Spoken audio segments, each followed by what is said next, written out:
What's up, everyone?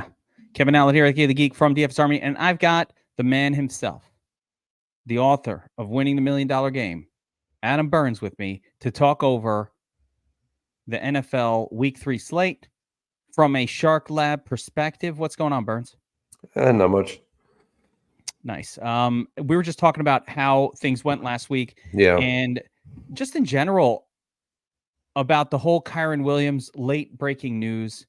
And I think as this is a discussion of how to kind of win the DraftKings Millie Maker, you know, and the move that effectively won the Millie Maker last week, which was, when the news came out about Kyren Williams getting the full workload for the Rams, Cam Akers not gonna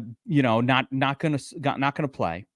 Right. So one of the things that happened was, certain players went out and shifted all of their lineups to make sure they get a lot of this Kyren Williams thing.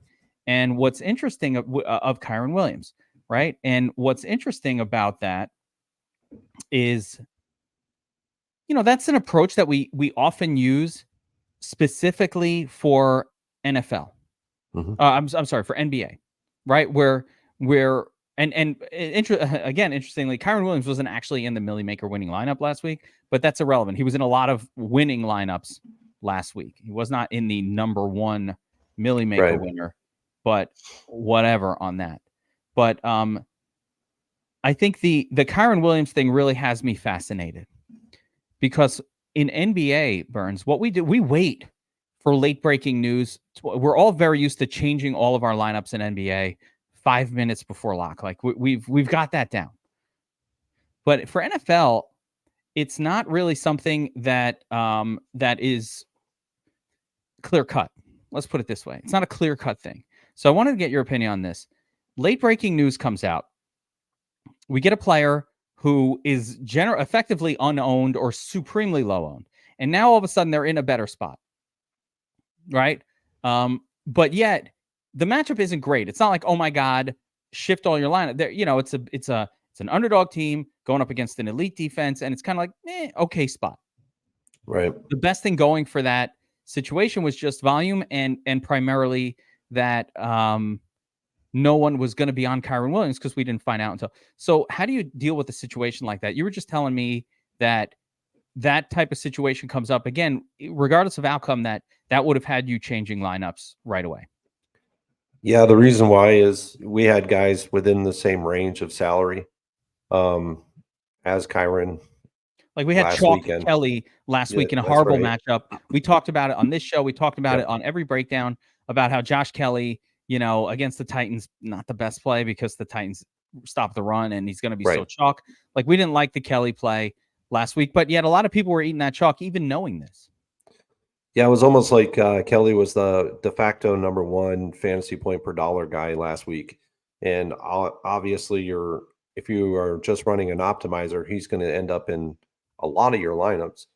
So when Kyren Williams news came out, unfortunately, I was actually driving at the time and I saw the news and I couldn't actually pull over and load up my computer and go at it and change everything within a drop of a dime. But had I been in front of my computer, I would have basically dropped all my Kelly shares and basically all my Dylan shares last week and went 100% on Williams, or all that ownership on those two guys and put it on Williams. Not because of the fact that it was just a good play or anything like that. San Francisco is a pretty good defense, but they are porous against the run. Not the pass catching backs, but just the run in general. And he did feast on them. He had over 20 points in DraftKings. And it was a good play. It was a good move. And it's an ownership move. And the reason being that it was a good move is because you ate up all that ownership in your lineups with him, skyrocketed up the leaderboards in those 4 p.m. games. But let's say, it was ultimately why it was an ownership move. It was pretty wild. And one of the, I guess it must have been a FanDuel. One of the players that really cleaned up last week, I think, was Squirrel Patrol from Roto Grinders, and he was talking about how he had, as soon as he heard that news, he was scrambling to change lineups as well. And I was like, I think it was him anyway. I'm not sure, but I think it was. Let's take a look at what won the Millie Maker last week. Yeah, it was ultimately a Daniel Jones, Saquon Barkley, Darren Waller stack. The Saquon Barkley part, what's funny is how far off this is from the actual nuts lineup. It's super far.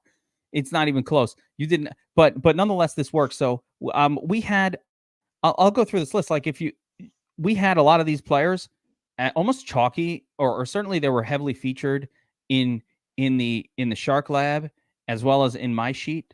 Right. Last week, Daniel Jones, of course, we've been playing him, waiting for this breakout. Jones to Waller was kind of an obvious pairing, even though Waller, again, not necessary for the nuts, but he's in it, right?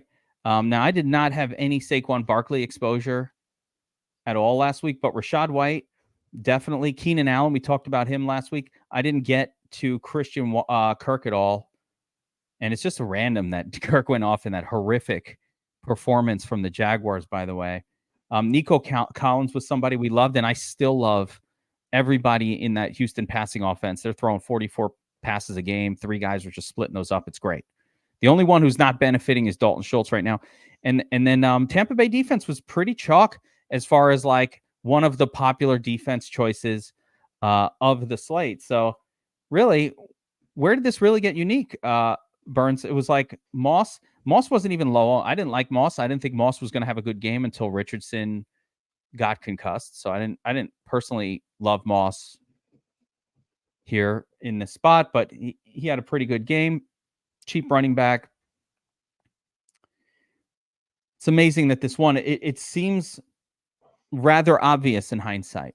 Yeah. And what's also amazing is there are misses all over the place here. Like I said, didn't need Waller really. 13 points didn't really do much for you. Saquon Barkley wasn't the best points per dollar value at running back. So, but here we are. That's what took $1 million down. So you don't have to be perfect, guys. Yeah, and ultimately, like the last 2 weeks in DFS on DraftKings have been very, I don't know. The fantasy point scoring has been very low. Let's just put it that way. Take a look at this, Burns, and then I want to actually show off or show another thing that's really important to convey to people who are attacking the Millie Make. Before we get into this week, I just want to point out a couple of things. First is, I mean, if you broke 200 fantasy points, you were in the top 100 in this Millie Maker, which is like out of how many? Out of almost 300,000 entries. So like I bet if we go to a larger contest, we're going to be like low 200. Yep. It's going to be a low 200 score to win it. And there's Kyron all over the place in the winning lineups for these smaller contests. So yeah, you only needed a 200. You could have misses. It didn't matter. You probably just needed Daniel Jones in there. That's right. At the helm. So you could add Daniel Jones and Waller and would have been fine.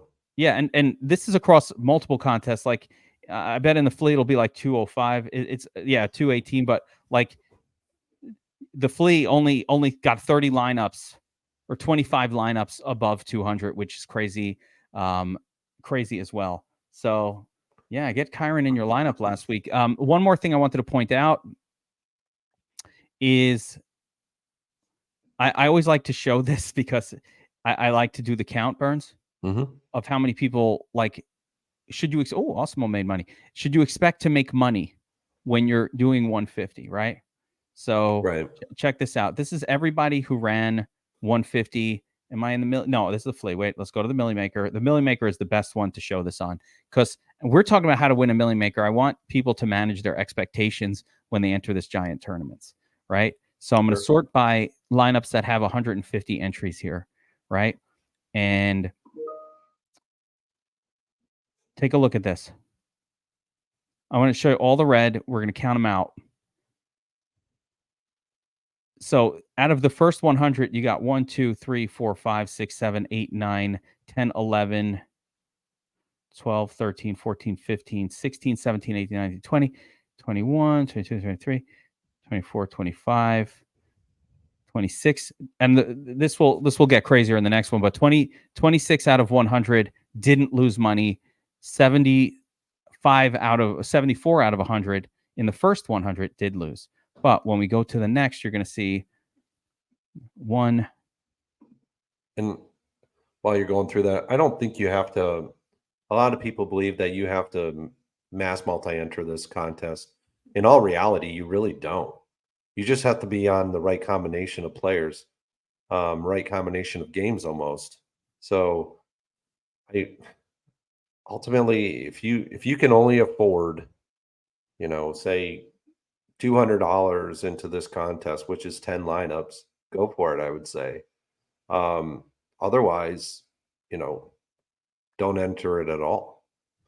But if you can only afford a certain amount of lineups, like last week, I was pushing other contests, so I really didn't get into the Millie Maker all that much. So I had 6 lineups in it, but I had 2 of them that were placed somewhere really high. So it's like, out of 6 lineups, it gets crazy, but it is wild.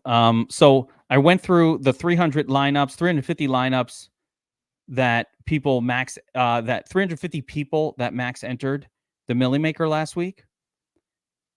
And 30 out of the 350 didn't lose money, which leaves you with 320 out of 350 that lost money. So once again, just to be clear, over 90% of the time when you max enter, you're going to lose money. And in these contests, so you have to understand what you're doing here. This is a long game where if you put in lineups that have a chance of winning, eventually you will take a top 5 here, hopefully. And it's a psychological nightmare, though. This thing messes with your head because 90+% of the time you max enter this and you lose, and you start to think, oh my God, I suck at this. Right? Maybe I'm just not good at this. Well, you know who else sucks? Literally everybody playing it. You just go through the names. Like, these are the who's who of DFS players. We're not talking about, average Joe. There's LOL Advantage, coming off the big win, by the way. The 100K is now maxing out. What's up? What's up, Ray? I didn't even know he was doing this. What was his exposures? He did all right. He only lost 680, so he's playing well. Looks like he went almost 100%. Fuck yeah. Almost 100% Josh Allen. There you go. Look at Ray. And ultimately, he went 100% Josh Kelly, though. This is a blind. I mean, you 100% Josh Kelly, so he's just eating value here. Yeah. What's wild sometimes that's pretty good. If you're going to go 100% on a guy, I would not eat the value. I would not eat the value on 100% of the guy, especially if they're going to be the highest owned player. Not because exactly. When they falter, and like he faltered big time. Everything's going to falter for you. If he just swaps to Kyron, or he swaps to Brian Robinson or Zach Moss. Yeah, there was a lot of other ways to go there, but Brian Robinson was the beast mode last week. Encouraging, and barely anybody had him. Encouraging to see LO Advantage. I didn't know I was gonna run. There's Al Smizzle in there. So Smiz, he mass multi enters it every week. Yeah, here's Statsational, our own, and he went against his own philosophy here. He's trying new stuff, though. He must be, because what the fuck, bro? He is. He's trying new stuff. Josh Kelly? Come on. A lot of Jamar Chase. But we know how he runs. We know how he runs his optimizer. So he probably did get that much Josh Kelly because of the rules that I was getting that incorporates. Too. Yeah, I was getting that too. So like Josh Kelly was projected so well that even with massive randomization on, even with massive uniques, and sorry, we're going to talk this week. I think this is a fun part of this. But even with all of that, it wasn't enough to get him out of your lineups. You would have had to like forcibly remove him. It's a little bit what I had to do to And we may see that with another guy this week. Had some Puka. Who's popping this week as the crazy value? Let me pull it up. It's the New Orleans running back. Oh boy. Ford Jr. Not Ford. Jones. Tony Jones Jr. Oh, I don't like that at all. I think that's going to change. That will change actually, because I think that the rookie Kendry Miller, yeah, there we go, is likely to play, and that's going to muddy the water a little bit there. And now, of course, the Ford value is muddied a little bit, although not too much for me. For others, yeah, the Ford value is muddied because the Titans, we've been avoiding their rush defense every week, and now they play him, and also Kareem Hunt coming to the Browns. But I think this is the week where you can actually attack Titans defense. That's another story via the run. I'm just looking through to see if there's anybody else whose lineups I want to take a look at. Megan Joy has won the Millie Maker a few times. I'm using they, them pronouns, not because of anything other than I don't know if that's a man or a woman. Right. But I don't know if that's but high on Josh Kelly, eating some chalk here. This looks like a projections. No, actually 20% Des Ridder. You know what? Whatever logic they're using that got them 20% on Des Ridder, I'm not going to decipher that. I have no idea what possible thought could be going through someone's head to do that. I mean, I guess Ridder and Drake London, that combo, 20%. Kenny Walker. Let's see where the field leverage is. Joe Mixon, oof. Stephon Diggs. I was on Mixon last week too, so there was merit to the play. Yeah, Mixon was one of the cheapest he had been in a long time. It just didn't really work. Weird leverage. I actually played Hunter Renfrow in some lineups when information came out that the law firm wasn't going to be playing. Didn't really work. He only had a couple of receptions in the very last, series of the game. He was just an afterthought. God, you sob. Let's see who else. I thought Devontae Adams was going to explode, like overall, but he fizzled there towards the end. There's Max Steinberg, Simbro. All the Sims in the world didn't help you turn a profit or get off of Josh Kelly. Everybody was on that guy. I'm telling you, it was got to simulate him not having a good game next time, like what really happened. And a lot of people are going to probably be on him again this week, potentially. Should be on him. By the way, you want to go to that now, right? Yeah, now's the time. After he failed, that's when you want to go to it. You don't want to, that's the time. Let's see what some of the winners did. See if I can recognize any names of anybody who was up. I guess Ray of Hope. He's a pretty good player. He's been hitting a lot lately. Yeah. He was in the top 20 last week as well. Or not last week, but the week one. He just went heavy on Josh Allen, which is fine. Some Baker Mayfield. That's an interesting one. Evans. Yeah. So, this is how you did well last week. You played some Mike Evans.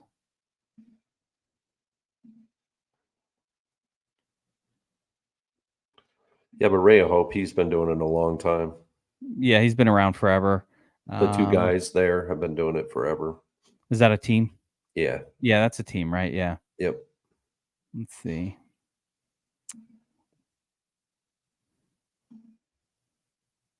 Papa Gates. Yeah, so here, this is what I like to see. So Papa Gates did the last second Kyren Williams swap. And you see he got massive leverage on Kyren Williams. Impressive.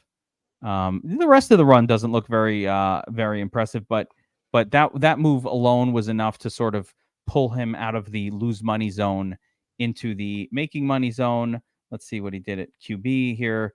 Yeah, just loaded up on Geno, which actually worked out really well. So the Burrow didn't, but he just played. Look at what Papa Gates is doing. He's only playing 2 QBs last week. He played Geno and Burrow. I bet his brother Chipotle played 2 other QBs, and that's how they figure.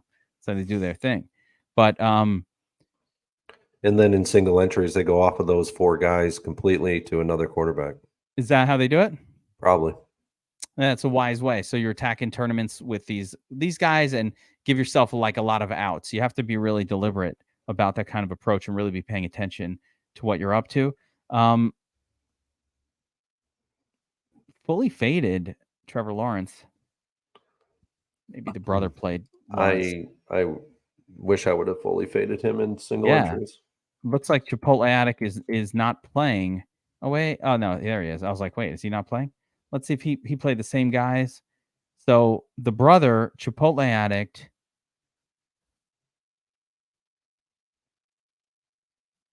loaded up on Burrow as well. Mm-hmm. That didn't work out too well for you. So that was he got hurt too. Yeah, Burrow does not look certain to play this week after what happened last week. But that's not on the main slate, though. Yeah, that's Stunna. Let's see what he's up to. 14. Yeah, he played let's see the whole thing. I just like to look where people choose to leverage. Now, no heavy leverage. That's Stunna playing a statsational style here. Anyway, all right. That's enough of that.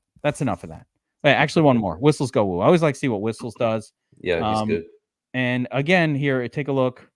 But Whistles did not do any sort of heavy leverage. It looks like he did the optimizer bro approach of low, just spreading out exposures across all the QBs on the slate. Interesting, that he got pretty heavy on Daniel Jones and Anthony Richardson. That could have gone really well had Richardson, played out the game. Let's see here. Running back. Did he get to Kyron? No. My thoughts are with that is that once we're going to have 3 weeks in, so week 4, you're probably going to start to see Whistles go woo in tournaments, start to move his player pool, tighten it a little bit in certain positions where he's going to go heavy on certain guys. I noticed that last year with him. I saw him do it. I don't know why. Here's one interesting one, though. He did fully fade Josh Kelly. That's so interesting. He did remove the chalkiest running back.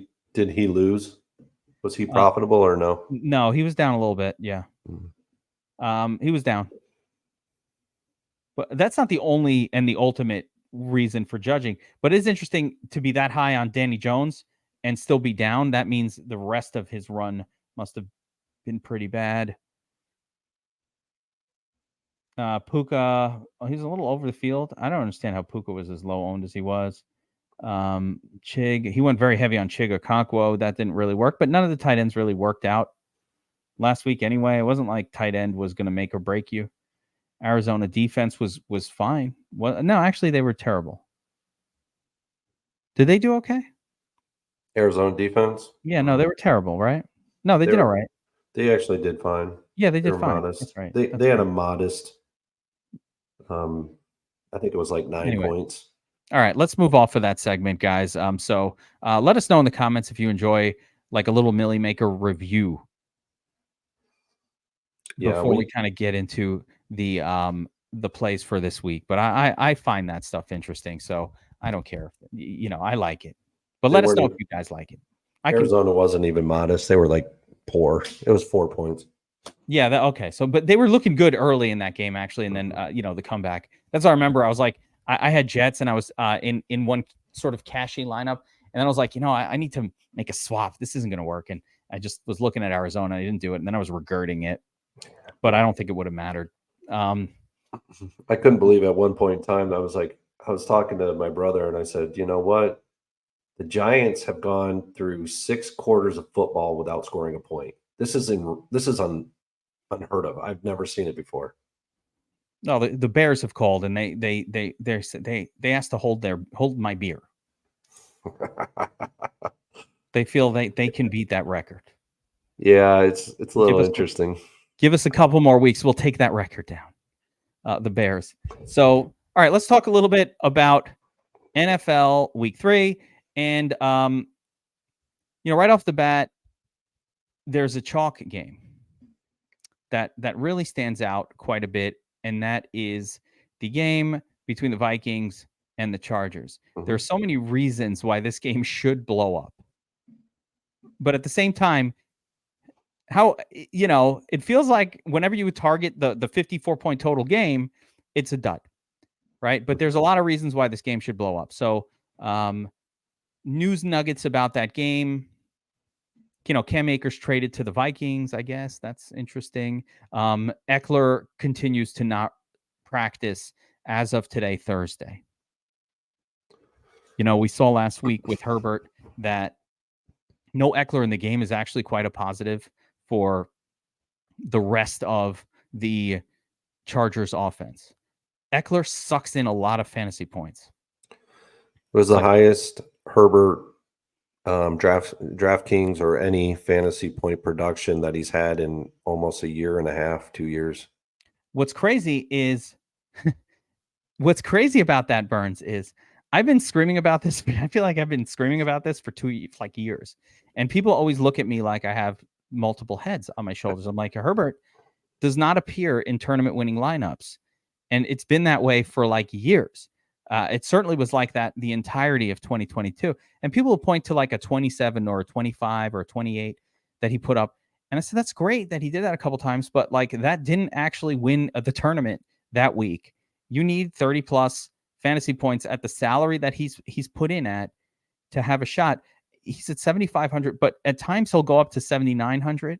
Mm-hmm. And when you're in the 7K range, that 714, 35, you need 5x on DraftKings from your quarterback, which means he needs a 35 to get you there or in the 30s.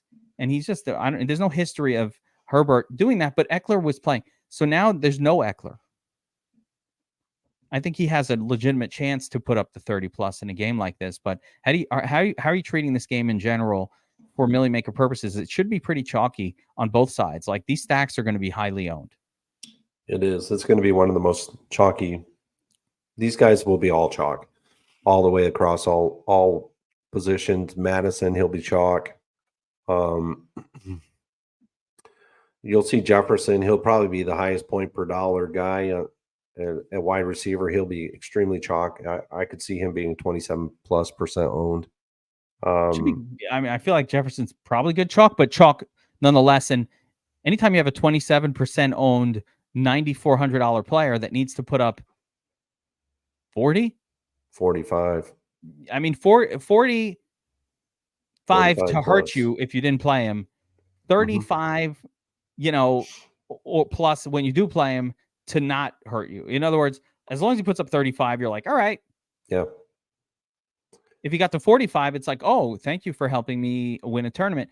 But yeah, I'd be very surprised if I saw Keenan Allen's ownership below 25%. I'd be very surprised. Let's take a look at the optimizer here and the projections. And right now we have him projected for 24% ownership. So right there. Yeah. Right there. By the way, I think it's, another thing I wanted to point out was how important it is to differentiate in a smaller contest, like the 555, the spy, the these contests that are a little more high dollar, 500 entrant, 300 entrant. I don't need the full 45 out of Justin Jefferson in that. I just want to lock in points in that kind of contest. So if Justin Jefferson gets a 28 to a 33, okay, you're doing good. Yep. Yeah, it's fine.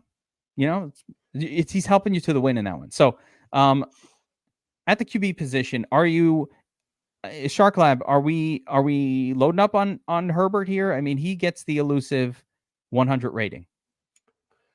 Yeah, it's dependent on the Eckler news, whether Eckler is going to play or not. Let's assume he doesn't play. Under the assumption that Eckler will be out this week. He doesn't play. The game is really close. It's a spread of 1.5, 53.5 point total. So you're looking at 27.5 to a 26 implied team totals. Honestly, I think you can go right back to Herbert if Eckler's not in the game here. Eckler plays.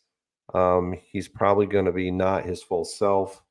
So that could play into play here. But who do you pair with Herbert? honestly, I don't know if I go right back to Keenan Allen in this one. I think go to Mike Williams here. Yeah, Switch it up. Williams got a ton of targets last week. People lost in last week's shuffle was, when Mike Williams gets targets, really good things usually happen. right. Now, the monster things didn't happen last week, but Mike Williams with 13 targets.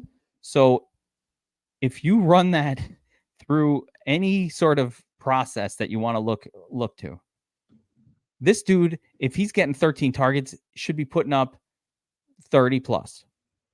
If he gets 13 targets today, on Sunday, I would bet, like, and all right, and you want to give me odds, Burns? Yep. Here are the odds. $100 bet.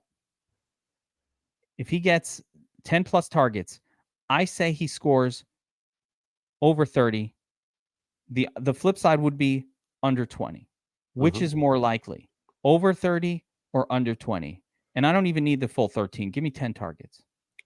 You might even be looking at even odds on that one for sure. Or something in that range. So this is what I'm saying. It might even, and if you give me 13 targets, I'm putting the minus odds on the upside, especially given the big gap. Like, I think it's more likely that he puts up more than 30 than that he puts up less than 20. Exactly. So this was a fluke last week. And if you're going to feed Mike Williams 13 targets in a game, yes, please. Right. That's your guy. And he's cheap. And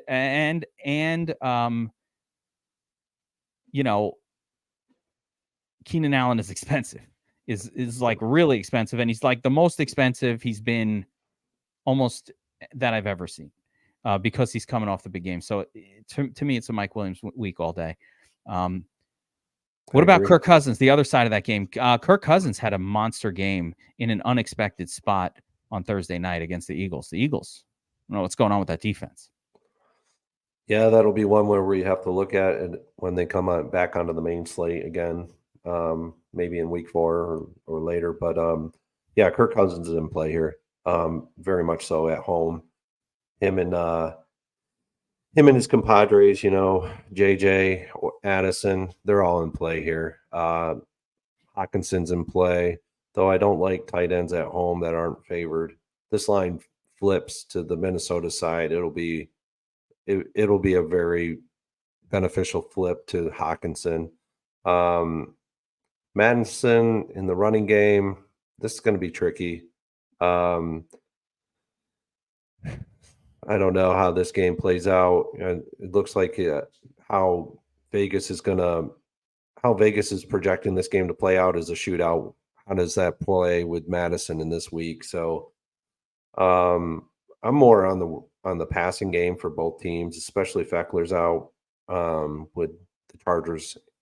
And I'm on the passing game for Minnesota versus the run. That doesn't mean I won't have shares of Madison. I just think that the passing game does so much better than the running game in this game.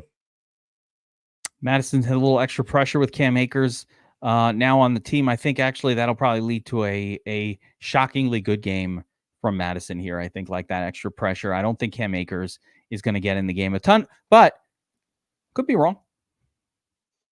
Yeah, they'll ease him in, but he has played with the OC before, so yeah, we'll see. That's what I'm saying. Could be wrong. Reminder, we're talking to Burns, author of Winning the $1 Million Game. You can get that book, how to take down the DraftKings Millie Maker. That book's available on Amazon. Link in the description below. You can go grab the book, have it as a reference. But Burns, when it comes to the book itself, what you've got in there are a lot of metrics for position groups. Where to target and when, and what has traditionally worked to take down big tournaments on DraftKings and FanDuel. So specifically DraftKings, actually. But beyond the obvious Cousins, Herbert, who are some quarterbacks that are popping in the Shark Lab for week 3? This one had to do more of a deep dive in week 3 based off of the last 2 weeks. A couple of quarterbacks that are popping for us. Goff again this week at home with Atlanta coming in. Atlanta has given up, the 23rd ranked defense, have given up points to the quarterback position. Detroit's offensive DVOA is third in the league right now. It's really high. So I see another good game coming out of Goff at home. I like Geno at home with Carolina coming across the country. Carolina is quite porous against the quarterback position. They go up 25th most points to the quarterback position. Seattle's pass DVOA is sixth in the league. I also like going right back to Lamar Jackson in this week with Indianapolis coming into play here. It's kind of a little bit too high of a spread, that more than I like for Lamar. Typically with Baltimore, they like to let off the gas when they get up really big. That's my only knock on Lamar this week. So it'll probably pull down some of my ownership percentages in him. But I do like him this week again. Another game that I like is Tua with Denver coming into town. The only knock on this game for Tua that I see is the fact that Denver is only allowing the fifth lowest in the league for fantasy points against the quarterback. So that there are only 4 other teams that are better than Denver in the league this year, and that's something that we've seen in our research, that we want to see quarterbacks going up against defenses that give up 15 or higher fantasy points to the quarterback position. And currently, where we stand in our through week 2, it's actually pretty good indicator. 98% through week 2 of fantasy points to the quarterback position, 15 to the 32nd ranked teams in the league defenses. So, and that's 40 lineups that we've looked at for the Millie Maker. So 98% are targeting the worst defenses in the league against the quarterback position. So this is one of the knocks on Tua this week that I see. Yeah, I mean, that's a fair knock. Denver has Pat Surtain, so they do have a good cornerback.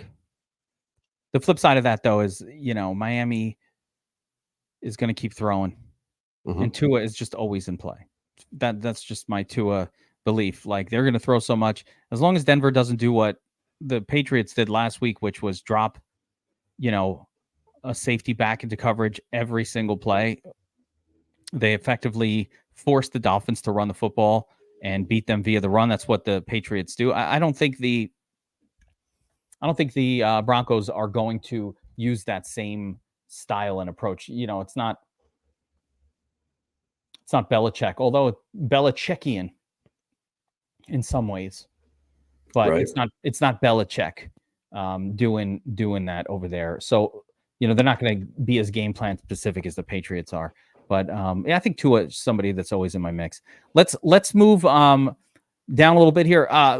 Josh Allen, in a non-competitive road game environment potentially, but I think Josh Allen's always in play. He's the most expensive QB though, or one of the most expensive QBs on the slate.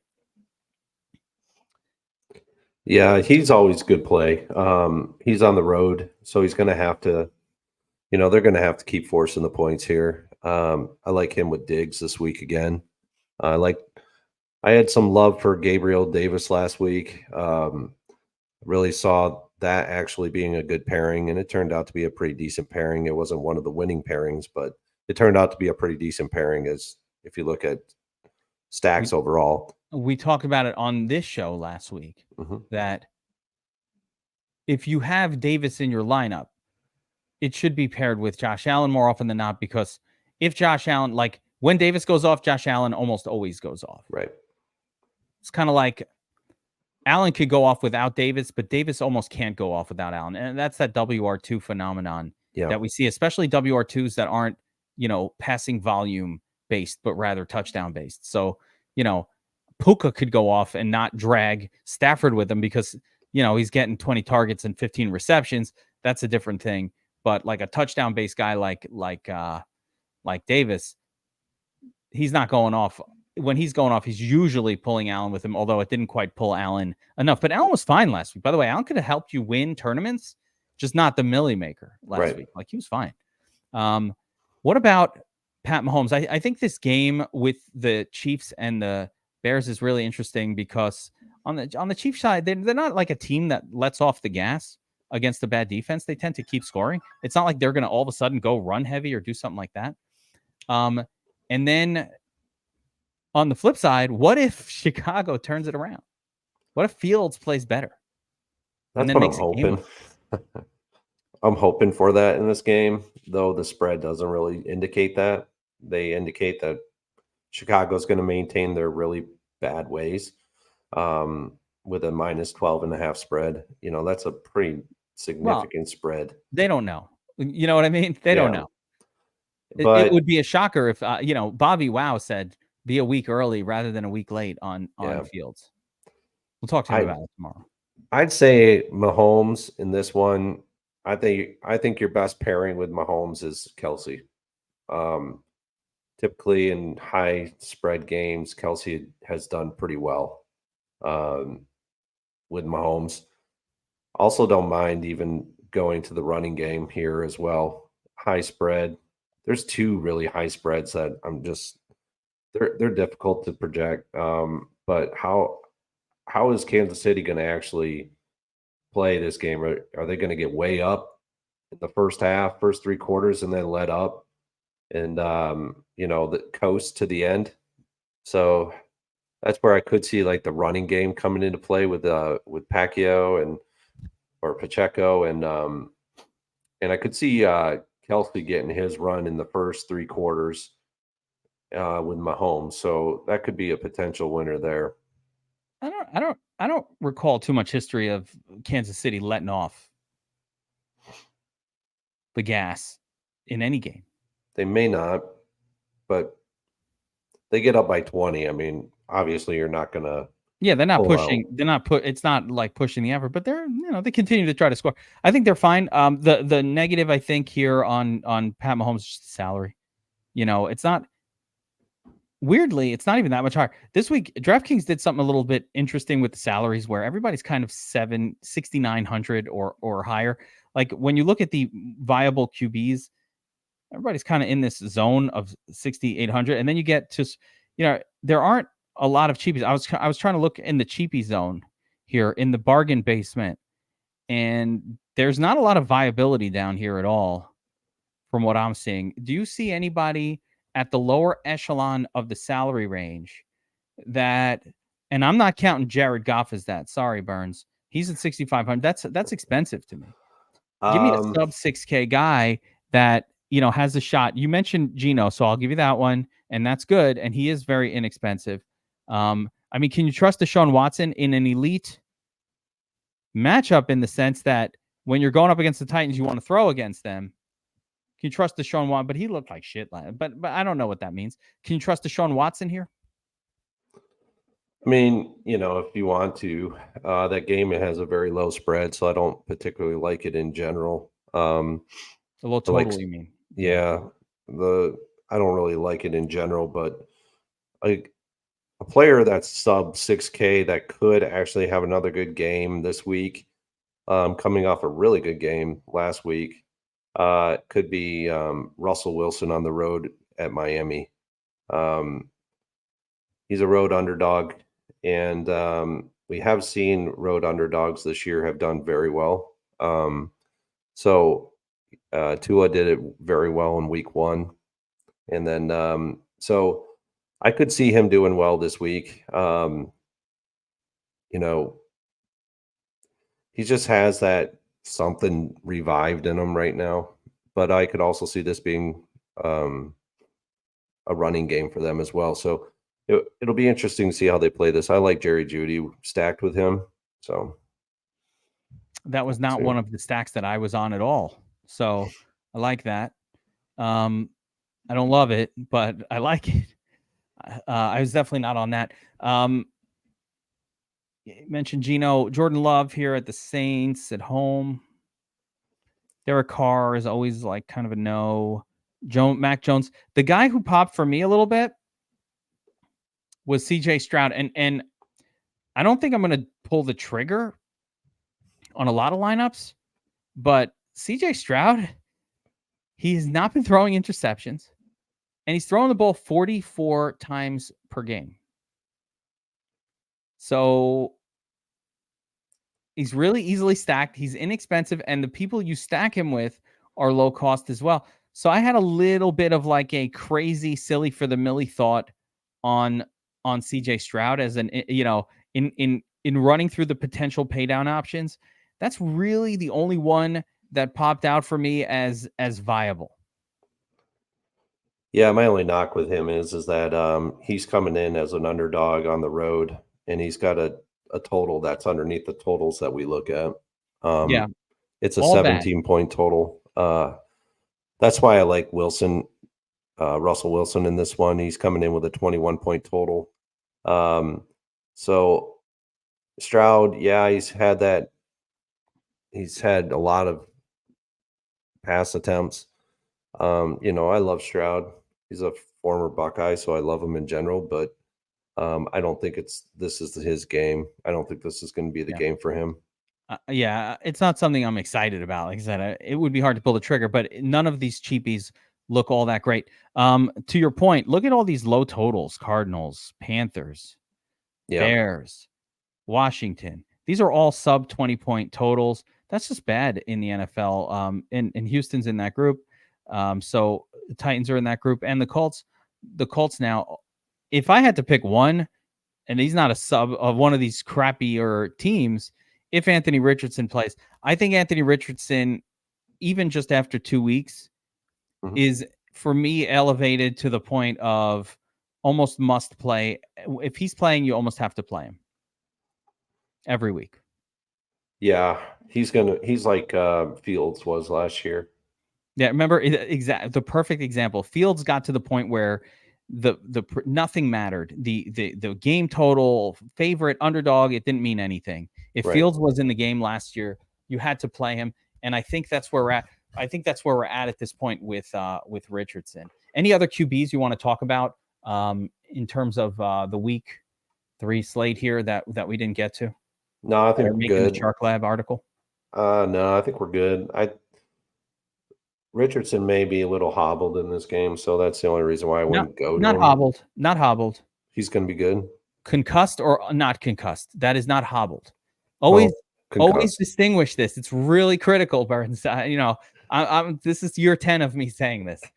The difference between a hammy and a concussion is when the hammy is over, it's not really over. But when the concussion is over, they're as good as new. So either he's concussed or he's not. I don't know if he's going to play though. I legitimately don't think he's going to play. I think the NFL has come down on teams for bringing concussed players back too quickly, and they're just not going to do it as much or at all anymore. We'll see. I never know. I'm not on Minshew in this game. I just don't see it. Yeah, hard to be on Minshew. You know, Minshew is good to be on in the right spot. Mm-hmm. But I'm not sure at Baltimore on the road is like where I want to have my Minshew mania excitement. Although, you never know. Yeah. I'll probably end up passing. Yeah, none of these quarterbacks really pop. It is an interesting week of quarterback. Do you get a little safe and just kind of? That's kind of why I like some different uniqueness with like a Lamar and some other quarterbacks, especially like Geno at home. I like Geno at home this week. Just uniqueness that's off of what others are probably going to be on. The Geno spot could do it. What about T-Law? I guess you go right back to T-Law, but you know, it's not like they gave you a bargain price on him either. No, they didn't. Coming off that dud. They didn't give us a bargain price. He actually increased $100 versus last week. But I have not been targeting quarterbacks against Houston. They're actually pretty decent defense against quarterbacks. I do like ETN though in this game. Okay. Well, yeah, Houston has been a team to attack via the run. Speaking of running backs, let's talk about the running back position. Let's take a quick look at the early chalk projections. So I'm sorting by ownership expectations as of now, and we're recording on Thursday. These numbers do tend to change and fluctuate quite a bit over the course of the weekend. More news will come out. A player we weren't expected to be hurt will be out, and weird things like that happen. As we get close to game time. But as of right now, I mean, there's some weird chalk here. This one's unexpected. A couple unexpected ones. Like I was not expecting to see Miles Sanders up at the top of the list at all, but yet here we are. I actually think Miles Sanders. So I don't think this chalk reflects the news that Bryce Young was going to be out, but I think that Andy Dalton in the game is very good for Miles Sanders this week. Mm-hmm. And actually, he is somebody that I am starting to really like. I can't even fathom that he's chalky because it's next level thinking that gets you onto Miles Sanders. It's not like linear, but yet there it is. So I don't know if that's going to hold, but I do like Miles Sanders now with Dalton.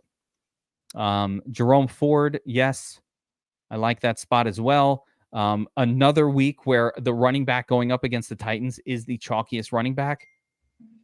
Is this dangerous? Oh, this could be very dangerous. This could be very upsetting we're at 20% right now. So you project that forward to Sunday, we're going to be around 30 to 32%, probably by time kickoff kicks. It could be another 32% of those lineups being busted. So I'm not going to be like all in on this guy like a lot of people may be, like we saw last week. There are definitely other areas that you can go to. 4,800, I get it. It's something like, yeah, it's a great price. I get it, but there are other running backs in better spots that are not that much higher than him. Yeah. That being said, like I said, I'm a little surprised at the ownership going that high on Ford. I will say though this, unlike the previous two games where you had sort of situations, I think the difference for me between this game and the other two chalk running back versus the Titans situations to start the season is the Browns produce well to the running back position. They got a great offensive line for the running game, and they do not abandon the run. That is not the style of play that the Browns have. They are going to focus the run no matter what the hell's going on and who it is. So I actually think it's a better spot, much better than the Josh Kelly spot from last week or any of the backup running back spots. I do think Ford is a good play this week. Chalk aside, like I think it's a good play. Tony Pollard up here. Mm-hmm. Pollard's a good play this week. Going into Arizona. Arizona just gave up a very big performance to Saquon Barkley. 2 touchdown performance to Barkley. Pollard's going to tear these guys up. Pollard could see 3 breaking touchdowns. News. Not that we're not live, so actually I'm not even going to. But the breaking news is Brandon Ayuk is looks like he is officially out for tonight. This is not live, so can't really help anybody who's setting up for the showdown, but we will let the DFS Army peoples know about that here shortly. But yeah, Tony Pollard, I think he's an every week 20+ point type of player this season. I love him. I love him this week. I love him all weeks. 8K is a lot, and in order to play him, you have to afford things elsewhere. But high floor. This Pollard had over 30 touches against the Jets. Yeah. And the fact that Dallas is willing to let him do that, the fact that Dallas did not really get a proper backup for him on the team, they only have a 190-pound rookie sort of getting spelling him, which means they don't have like a bruiser they're necessarily bringing in at the goal line. It's just so good for his outlook this year. I think Tony Pollard is worth whatever they're charging, period. Yeah, absolutely. Kenny Walker had the touchdowns last week. Burns, still good. Yeah, Kenny Walker's in a great spot here against Carolina defense that gives up a lot of points to the running back position. I saw the Pollard play, and he was actually in the Shark Chronicles last week. The play was just the right play. Dallas being home, they needed to lean on the run in that game. Looking at the Jets defense, they really did shut down Josh Allen in the passing game the week before. But James Cook did see quite a bit of run in that game. And I thought it could translate to Pollard, who's a better running back than Cook. And it did. I mean, Pollard had a really good game against a really good defense. And actually, to tell you the truth, the Jets defense does give up points to the running back position. Are you saying Ramondre? I could, Don't forget about Dre. I see the love on Ramondre when I was looking at FanDuel earlier this week. I see the love on it. I get it. But I gotta see more from Ramondre. He's popping here on DraftKings DS as well. Pollard's just a different type of back than Ramondre. So I don't mind the Ramondre play, but I like the Pollard play more like last week and I love Pollard this week. So if you want to go high on your running back salary, I would go with Pollard. And I also like Bijan Robinson as well. Yeah, Bijan has the elusive 100 rating. You don't want to ever ignore the 100 rating. Yes. So it's right there. Bijan is such a beast. I love him this year. Again, 7,800 is a little spendy, and it's not as easy to make lineups when you're using 8K running backs. I think they're wonderful in your cash game environments, but just be careful. Tony Jones Jr. Look at that. He's getting the big bump right now in terms. I think eventually his ownership projection will follow suit. It's not quite there yet. I think we have to find out about Kendry Miller and if he's going to play. I don't love Tony Jones Jr. Right.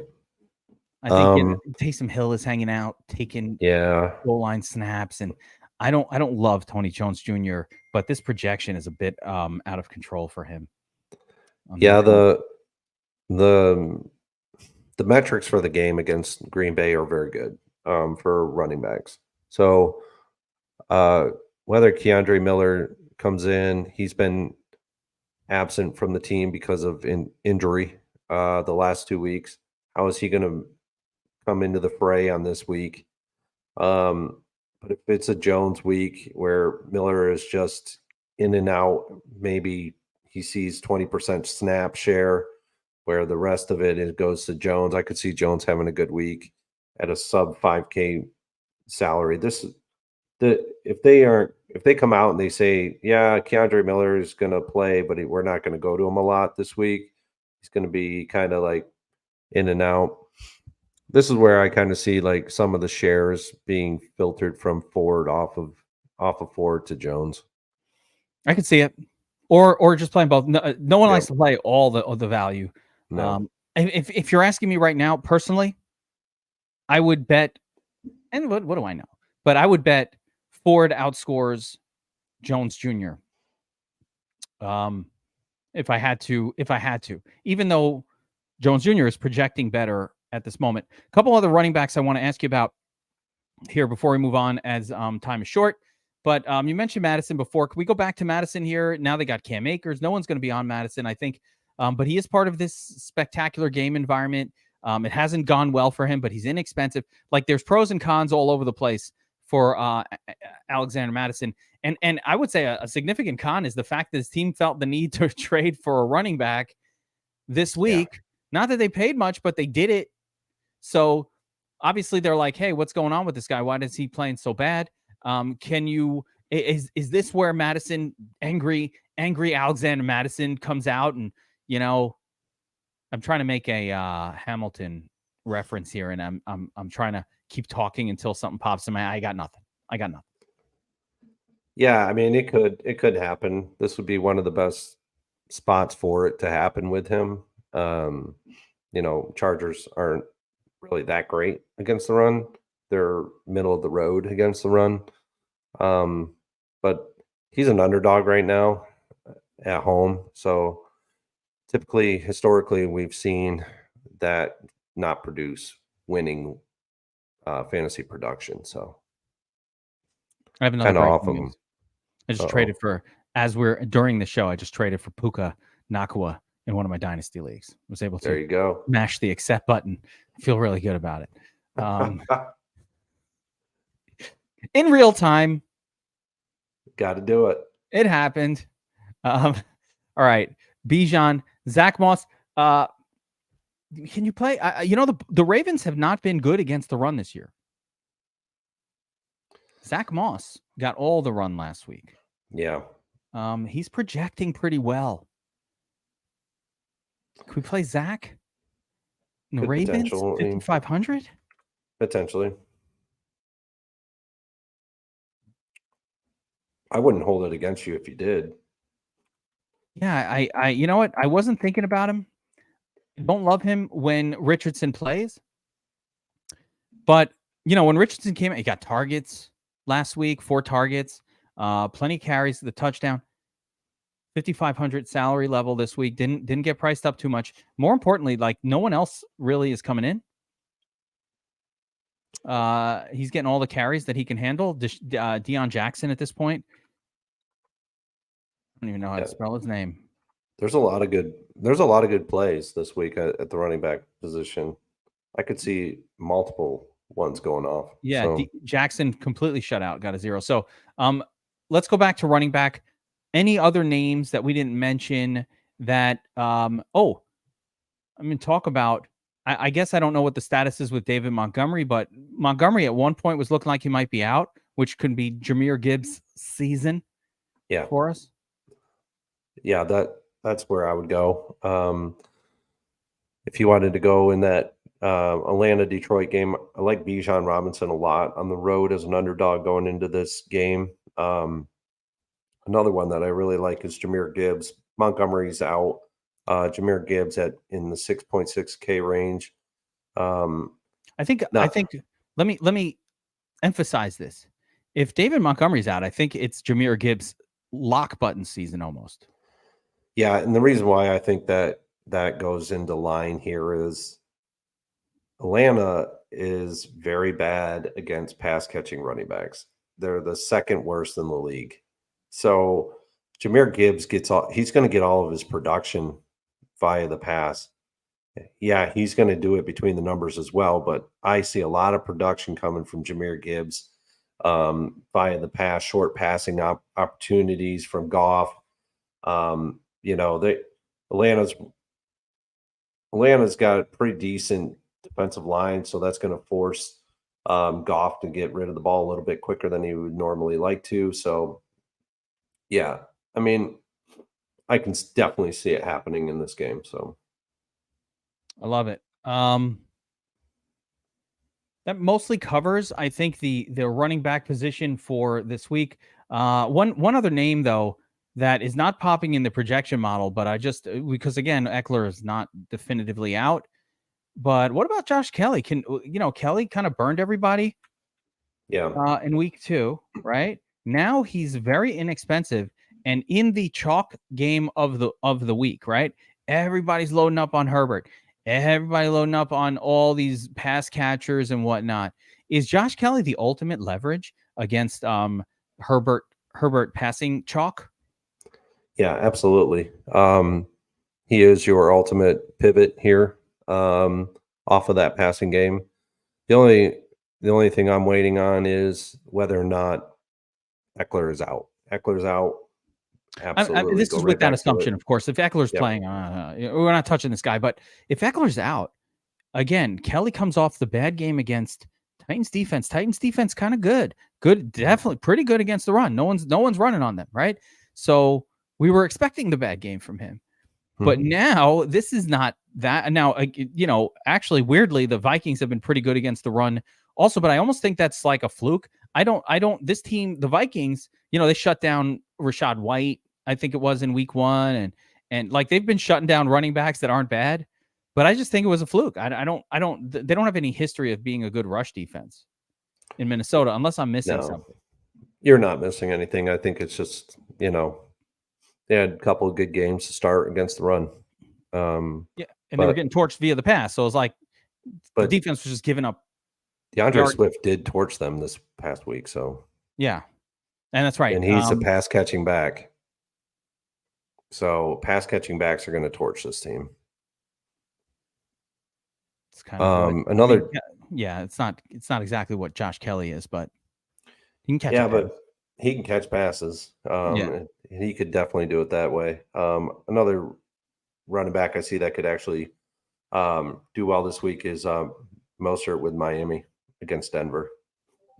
Denver coming in. Miami's actually number one in rush DVOA. They're producing a lot of points via the run. And, Denver's not, they're 24th against running backs giving up fantasy points. So it's definitely a good spot for Mostert this week. A lot of live running backs in week 3. Let's jump over to tight end. I always like to hear what the Shark Lab has to say about both tight end and the defense positions as we're deep in here. So let's talk a little bit of the tight end position. Who is popping based on the numbers, the metrics, favored, home, and remind me again, what is the formula for tight end? The Shark Lab formula for tight end. Yeah, so we generally like to see the favorites. That's produced a lot of good fantasy production in the past, but we're starting to see a little bit of a trend where road underdogs are starting to seep into these winning Millie Maker lineups more and more and more. But with that and away underdogs, you really want to target games that are under 24 on the implied team totals. Favorites, home favorites, we want to target them. We want to target home favorites that have a 45 point or greater over under with a 24 point or greater implied team total. So looking at the slate, a couple of underdogs that actually come into play here. Kyle Pitts with Atlanta going into Detroit. Hayden Hurst going into Seattle. Both of these defenses, Detroit and Seattle's defenses, aren't very good against the tight end position. They actually bleed points to the tight end position. Seattle's 32nd against the tight end position, and Detroit is 28th. Last week, saw pretty good production out of Ferguson with Dallas, simply because the fact that the Jets weren't that great against the tight end position. And, Ferguson got in for a score at 3.3K. He actually made value last week. Kelsey's definitely in play this week. Home favorite. Another home favorite that I like this week is Ingram. Evan Ingram in that Houston-Jacksonville game. I never like Evan Ingram. I feel like he's overpriced for the role. He is, but it's actually a really good spot for him. Another good spot on the opposite side of the Atlanta, in the Atlanta game, is Sam Laporta. He's got a really good matchup here. Atlanta is giving up 27th most points. Look at the rating. 92. Rating. That's a big rating. And then this one might be a little bit under the radar. It may surprise some people, but if I need to save a lot of salary and I need to go under 3K on DraftKings to find a tight end, Smurth for Miami. He's in a really good spot. Wait, what did you call him? Is it Smythe or Smurth? Smythe. Durham Smythe. Yes. Smythe. I like the Durham Smythe play. He's 2.9K. It allows you to go all the way up on maybe Justin Jefferson, whereas you may not have been able to prior. Denver is not that great against the tight end position. They're 20th against the tight end position. What I like about the Smythe play is because Denver has Pat Surtain on the outside covering Tyreek Hill probably. Yep. What you're going to end up with now, Surtain is kind of a shutdown guy, right? He's on the upper echelon of cornerbacks in the NFL right now. So it leaves you with Waddle, who may or may not even play. He's banged up. He's not even practicing today. I don't know what's going on. Assuming he plays, still those 14 or 16 targets per game that sometimes go to, I don't think that shuts down Tyreek Hill, by the way. Still gets his 7 or 8, but there are some extra targets to go around potentially if if Hill is covered a little bit better than he Right. normally would be, which might open up a couple of extra targets for Smythe. And all we need from a 2.9K player is 4 targets, and you're pretty much happy you played him. Yeah, I mean, if you can get 9 points out of this guy, you're ecstatic. I mean, that's over 4x, almost. So it near It's not quite 4x. 4x, but it's It's good. near. And it's good enough. And you know what? Tight ends have been giving you shit all season. And by the way, It's when actually the 3x. Millie Maker is being won with a 214, you don't actually need 5. Like 4x is 5x is for your 250s and above. Like right now, Millie Makers are being won, or last couple weeks, the Millie Maker was won with bad scores from the tight end. Like just Yeah. that simple. You're getting 11s and 9s, and so it didn't matter. And if you played a cheap one and you got that 9, or you play, Waller and you get a 13, you're much better off playing the 2.9K. Like Waller didn't exactly 5x his salary last week, and he's in the Millie. He got a 13 on a 5,500 salary. That's not even good. That's 2.5x. So it's not like the tight ends have been producing all that well to start the season. No, but if he gets a 9 or a 10, that's a little bit over 3x. Yeah. Not 4x, 3x. The rating, really important, guys. So if you have access to the Domination Station Optimizer, if you sign up at DFSarm, you have this. You can sort by rating, right? And this will pretty much list out the best plays. And everybody that you just mentioned here is pretty much in this list.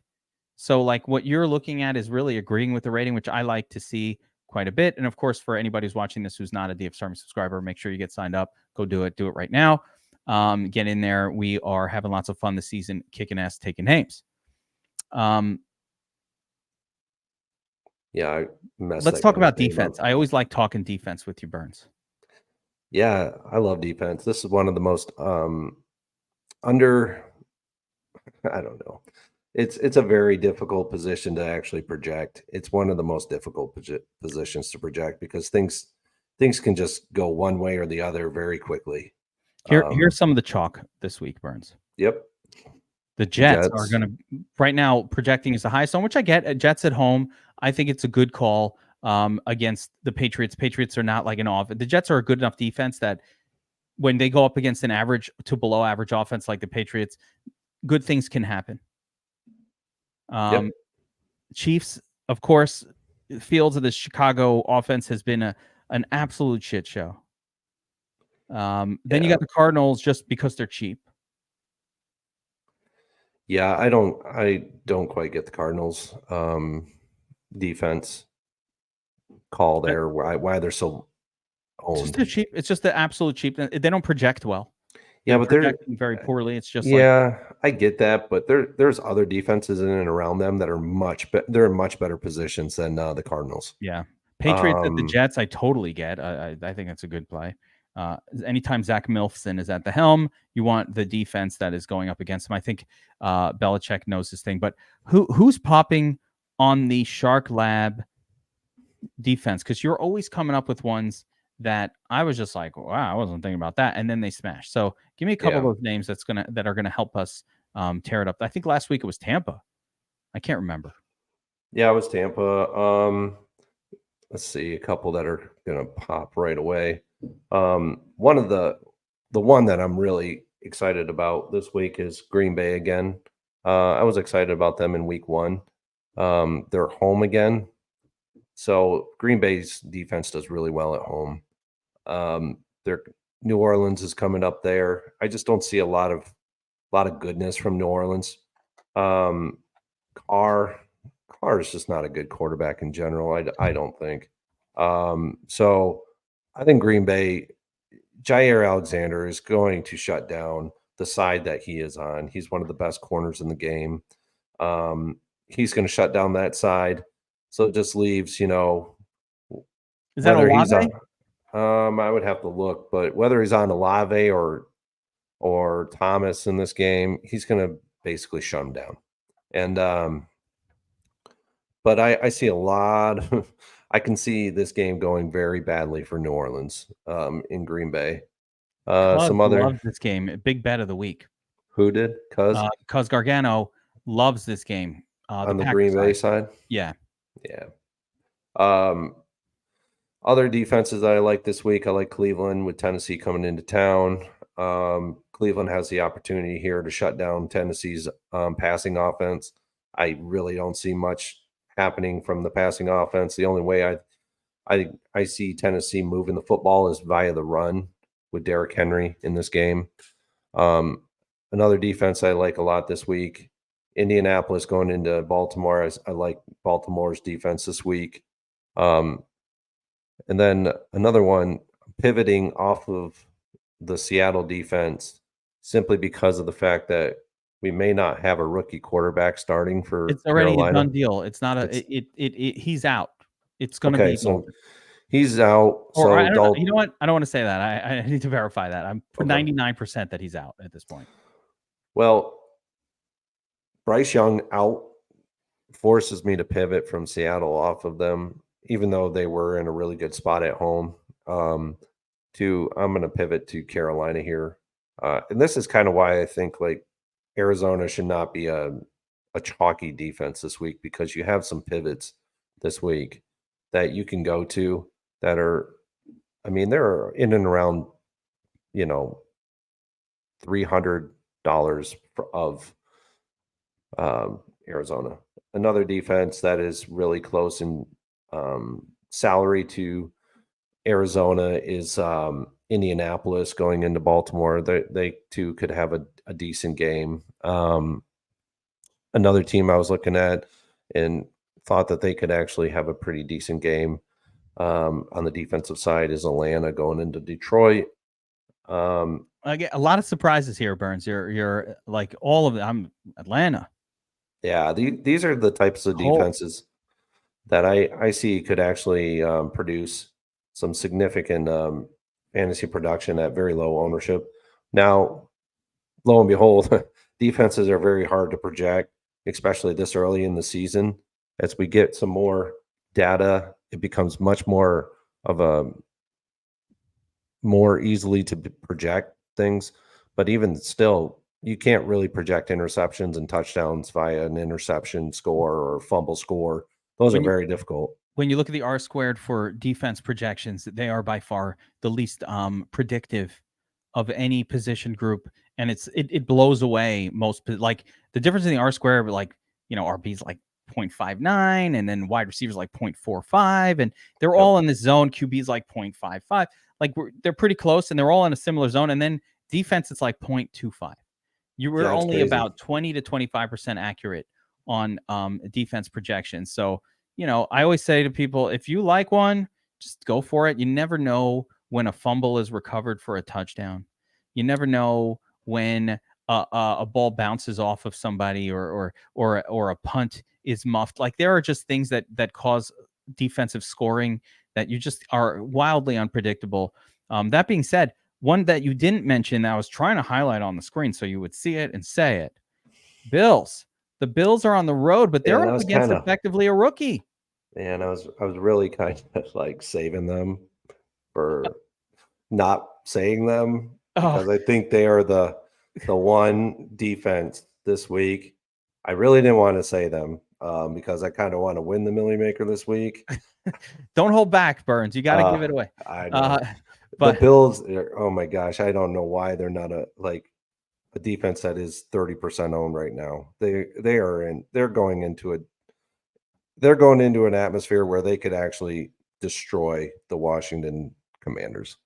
On the defensive side of the ball, Sam Howell, no. Listen, more importantly, low Look owned. at what Arizona did to them when they came into town. Yeah, and low owned and inexpensive, 2,900. So I'm looking for them is very inexpensive. I saw that when I first saw that on Monday. I go click because you never see them at 2,900 unless they're playing Kansas City or another ridiculously high over under game. Right? You never see them that low. Never. And they're up against a neophyte quarterback, which you want to be targeting those guys no matter who the defense is. I don't get the salary on this one. I just don't get it. They should be a 4K defense this week. I think this is a misprice. now watch their ownership go skyrocketing. You can do another one if you want. There we go. Let's do it again. So last week we had a contest where we said, drop your favorite QB to pass catcher stack in the comment section. And if you can hit the Millie Maker winner, we're going to get you a free copy of Burns's book, Winning the $1 Million Game. Well, no one actually said Jones Waller, which was in the nuts lineup, but we went to the judges in the contest, and because the Jones to Hodgins combination, even though it wasn't used in the Millie Maker, was good enough to win the Millie Maker. Like, that was a nuts combination this week. If you had it, just no one did. So we are awarding the free copy of Winning the $1 Million Game to Mr. 19 or Mrs. I don't know. Not making assumptions. Mr. or Mrs. 1986 Cochran. So if you're out there and you're watching, I will drop a response as well here in the comments.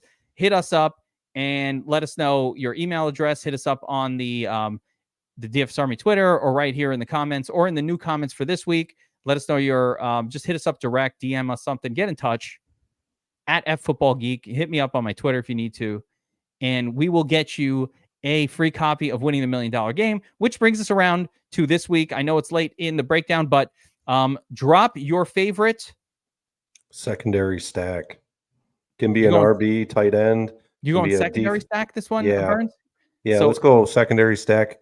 Could be an RB, tight end. Could be RB, wide receiver. Could be 2 wide receivers in the same game, opposite sides of the game. It could be a defense with a running back, your old school secondary stack, something like that. That would be really cool. I'd like to see those. All right. So a correlation play does not have to be QB combined with a pass catcher. Burns is opening it up. They need to be a correlated pairing. Defense, running back is a correlated pairing. Wide receiver, opposing wide receiver. Running back, opposing wide receiver. Correlated pairing. That winds up in the nuts.